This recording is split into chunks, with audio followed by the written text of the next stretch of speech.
భగవద్గీతలో భగవంతుడు చెప్తూ ఉన్నారు, మనందరికీ చింతలు కదా, రేపేమవుద్దో ఎల్లుండి ఏమవుద్దో, మైండ్లో ఎప్పుడు టెన్షన్స్. మంద సుమంద మతయోర్ మంద భాగ్యో, కలియుగంలో తెలివితేటలు తక్కువ, ఓర్పు తక్కువ, సహనం తక్కువ, జీవితకాలం తక్కువ, జ్ఞాపక శక్తి తక్కువ. వీటన్నిటికీ మించి వరం ఉంటుందంటే ఏంటో ఆ వరం అంటే మనసు ఎప్పుడు కలత చెంది ఉంటుందంట. మనసు ఎప్పుడు కలత చెంది ఉంటుంది. భగవంతుడు చెప్తున్నారు, ఎంతమంది కలతలు పోవాలి చెప్పండి, ఎంతమంది కలతలు పోవాలి?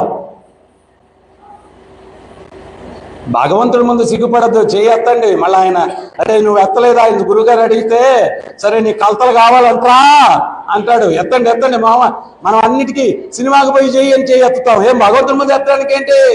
హరే కృష్ణ హరే కృష్ణ కృష్ణ కృష్ణ హరే హరే హరే రామ హరే రామ రామ రామ హరే హరే. భగవంతుడు చెప్పాడండి, అనన్యశ్చింతయంతో మాం యేజనాం పర్యుపాసతే తేషాభి నిత్యాభియుక్తానాం యోగక్షేమం వహామ్యాం. అన్ని చింతలు విడిచిపెట్టి నా చింతనలో ఎవరైతే ఉంటారో వాళ్ళ యోగక్షేమాలు నేను చూసుకుంటాను. మనకు చింత పోవాలా అంటే చింతలు హరించేటువంటి ఆ శ్రీహరిని స్మరించాలా, ఇది మనం అర్థం చేసుకోవాలి. ఆ చింతలను హరించేటువంటి శ్రీహరి, ఆయనను స్మరించాలా మన చింతలు పోవాలా అంటే. ఒక భక్తుడు ఉన్నాడంట, ఆయన రోజు భగవద్గీత చదివేవాడు, భిక్షాటం చేసేవాడు. ఒకరోజు భగవద్గీత చదువుతూ అనన్యశ్చింతయంతో మామ అని చెప్పాడు భగవంతుడు. అందరి చింతలు ఆయన ఎక్కడ తీర్చగలడు, ఎవరో ఒకరిద్దరు తీర్చగలడేమో అని చెప్పి ఎర్ర సిరాతోటి ఆ శ్లోకాన్ని కొట్టేశాడండి భగవద్గీతలో. కొట్టేసి భిక్షాటనకి వెళ్ళాడంట. ఎవడు భిక్ష పెట్టలా ఆ రోజు. ఒకరు అంటున్నారు, మా ఇంట్లో అనారోగ్యంగా ఉంది, మా ఇంట్లో అశౌచంగా ఉంది, ఇవన్నీ ఏదేదో చెప్తా ఉన్నారు. ఇంటి దగ్గరికి ఒక కుర్రోడు ఈయన ఇంటికి వచ్చాడు నిరాశతో, భిక్ష ఏం దొరకలేదని. ఇంట్లో పరిస్థితి ఏంటంటే పంచభక్ష పరమాన్నాలు భార్య వండేసింది, గమ గమ గమ గమ వాసన అన్నమాట, ప్రసాదాల వాసన. ఈయన భిక్ష దొరక్క నిరాశతో ఇంటికి వస్తే ఇంట్లో ఏమో బ్రహ్మాండమైనటువంటి భోజనాలు వండినటువంటి వాసన వస్తూ ఉంది. తలుపు తడితే భార్య తెరిచింది, ఈరోజు ఏం భిక్ష దొరకలేదే అన్న. భిక్షతో పనే ఉందండి, మీ శిష్యుడికి పెద్ద గోని సంచి నిండుకు సామాన్లు ఇచ్చి పంపించారు కదా. నా శిష్యుడికా? నేనే ఇంకా శిష్యుడు కాలేదే, నాకు శిష్యుడు ఎవరు? భలేటోళ్ళండి.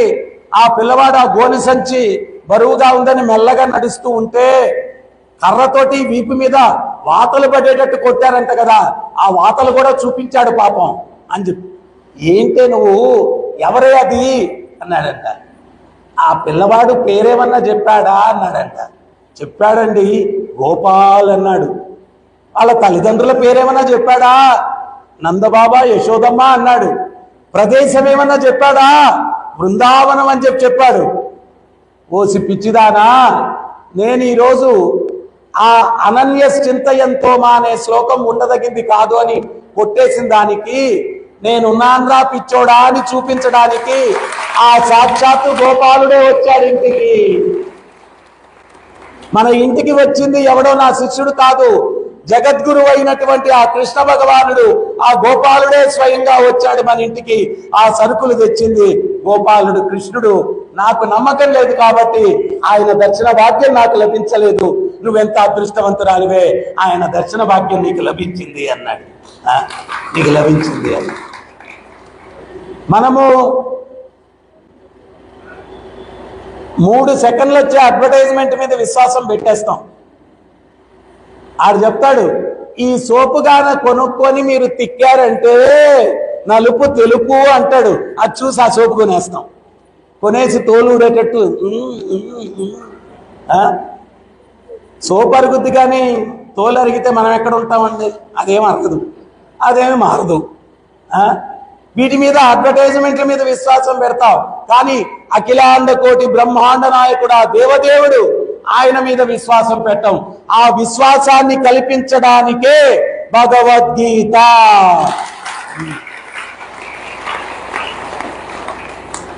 చిన్నపిల్లోడు వీధిలో వెళ్తూ ఉంటాడు, తండ్రి అంటాడు, ఒరే చెయ్యి పట్టుకోరా, రోడ్డు మీద పరిగెత్తద్దురా అంటాడు. వాడు చెయ్యి ఎగిలించుకొని పరిగెత్తుకుంటూ వెళ్ళిపోతాడు. తండ్రి మళ్ళా పట్టుకొని వస్తాడు, మళ్ళా చెయ్యి ఎగిలించుకొని వెళ్ళిపోతాడు. ఒక వీధి కుక్క వాడు పరిగెత్తుకుంటూ వెళ్తుంటే బౌ అని పడుతుంది వెనకాల. ఎప్పుడైతే వీధి కుక్క బౌ అని పడిందో వాడు ఏం చేస్తాడు? భయంతో పారిపోతాడు. వాడు భయంతో పారిపోయినటువంటి బాలుడికి ధైర్యం ఎప్పుడు వస్తుంది చెప్పండి? తండ్రి దగ్గరికి వెళ్ళిపోయి తండ్రి చెయ్యి పట్టుకుంటే వాడికి ధైర్యం వస్తుంది. మనం కూడా ఈ భౌతిక జగత్తులో తండ్రి లేని దాని వల్ల ఎన్నో అభద్రతలు, ఇన్సెక్యూరిటీతో నువ్వు దుఃఖాలు పడుతున్నారా పిచ్చోడా? మీ అందరికీ తండ్రిని నేనురా, నాకు శరణాగతి పొందండిరా, మీ భయాన్ని దూరం చేస్తానురా అని చెప్పే సందేశమే భగవద్గీత. అహం బీజ ప్రాదపిత, మీ అందరికీ బీజ ప్రదాతను నేను అంటున్నాడు భగవంతుడు. మరి మీలో భయం పోవాలంటే ఏం చెయ్యాలా? సర్వధర్మాన్ పరిత్యజ్య మామేకం శరణం వ్రజ అహం తాం సర్వ పాపేభ్యో మోక్షయిష్యామి మా శుచః. ఎప్పుడైనా చూడండి, ఈ మార్గంలో దొంగలు ఉన్నారంటండి, వాహనాలు కొట్టేస్తున్నారంట. అప్పుడు ఒక సైరన్ తోటి అంటే పోలీస్ వెహికల్ వస్తుంది.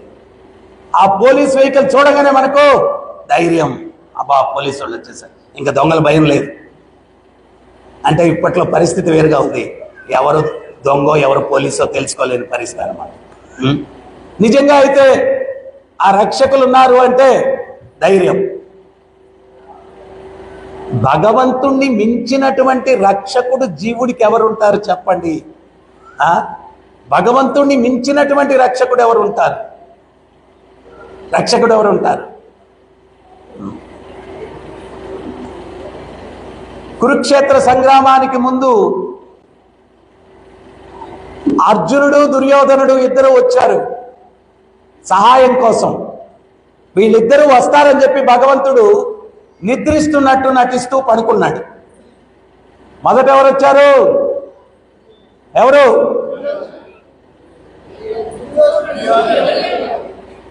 ఉపవాసం ఉన్నదానికి చాలా బలహీనంగా చెప్తున్నారు. నేను ఉపవాసం చేస్తున్నాను కానీ గట్టిగా అరుస్తున్నాను కదా మీకోసం. ఎవరు? ఇప్పుడు అర్థమైంది నాకు, దుర్మార్గుడు దుర్యోధనుడి పేరు ఎందుకు లేదు చెప్పడం అని చెప్పి మీరు చిన్నగా చెప్పారు. అర్థమైంది, పర్లేదు. పడుకున్నది ఎవరు? ఇది మరి పెద్దగా చెప్పచ్చు కదా. పడుకున్నది ఎవరు? పడుకున్నది ఎవరు? తర్వాత వచ్చింది ఎవరు? తర్వాత వచ్చింది ఎవరు?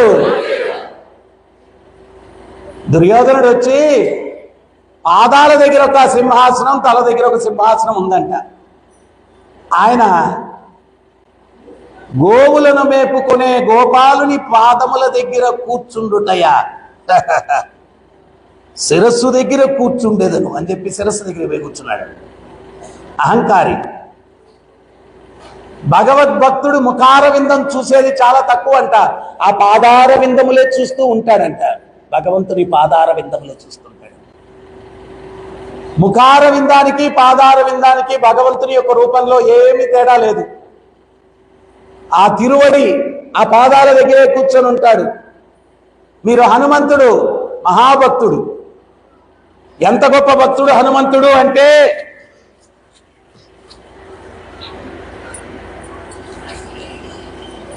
రాముల వారు చెప్తున్నారు హనుమంతుల వారు ఎంత గొప్ప భక్తుడయ్యా అని. అంటే ఈ ప్రపంచంలో ఎవరన్నా వ్యక్తులు ఉన్నారు, 99 రోజులు సేవ చేయండి, ఒక్కరోజు చేయలేదనుకోండి, ఏమంటారు? ఈడు పనికిమాలినోడు, ఒక్కరోజు చేయలేకపోతే. కానీ ఎటువంటి స్వామికి మిమ్మల్ని నేను శరణాగతి పొందమని చెప్తున్నానంటే ఉదాహరణ చెప్తాను. రామావతారంలో అరణ్యవాసం చేస్తున్నారంట రాములు వారు. కాలికి ముళ్ళు గుచ్చుకున్నాయంట. లక్ష్మణ స్వామి అది తీయడానికి ప్రయత్నిస్తే ఒప్పుకోలేదంట, ఉండనిమ్మన్నాడంట. 2వ రోజు గుచ్చుకున్నాయి, 3వ రోజు గుచ్చుకున్నాయి, 4వ రోజు గుచ్చుకున్నాయి, 7 రోజులు ముళ్ళు గుచ్చుకున్నాయంట పాదాలకి. తీనివ్వకపోతే లక్ష్మణ స్వామి సీతమ్మ తల్లి దగ్గరికి వెళ్ళి, అమ్మా ఆయన పాదార విందములకు ఆ ముళ్ళు గుచ్చుకొని రక్తం కారుతూ ఉంటే చూడలేకుండా ఉన్నాను తల్లి, నేను తీస్తానంటే వదలట్లేదు ఆయన, మీరు రికమెండ్ చేయండి అమ్మా, తీసేస్తాను అన్నాడంట. అప్పుడు సీతమ్మ పోయి, స్వామి లక్ష్మణుడు తట్టుకోలేకుండా మీ పాదాలకి గుచ్చుకున్న ముళ్ళు చూసి ఆయన అనుమతించండి అవి తీసేయడానికి అనిందంట. అంటే రాములు వారు అన్నారంట, దేవి నేను మాట ఇచ్చాను, నా పాద పద్మములు ఎవరైతే ఆశ్రయం పొందుతారో వాళ్ళను నేను తిరస్కరించనని మాట ఇచ్చాను, అవి ముళ్ళైనా కానీ నేను తిరస్కరించనన్నాడు. అవి ముళ్ళైనా కానీ నేను తిరస్కరించాలన్నాడట. అటువంటి దేవదేవునికి శరణాగతి పొందమంటున్నాను.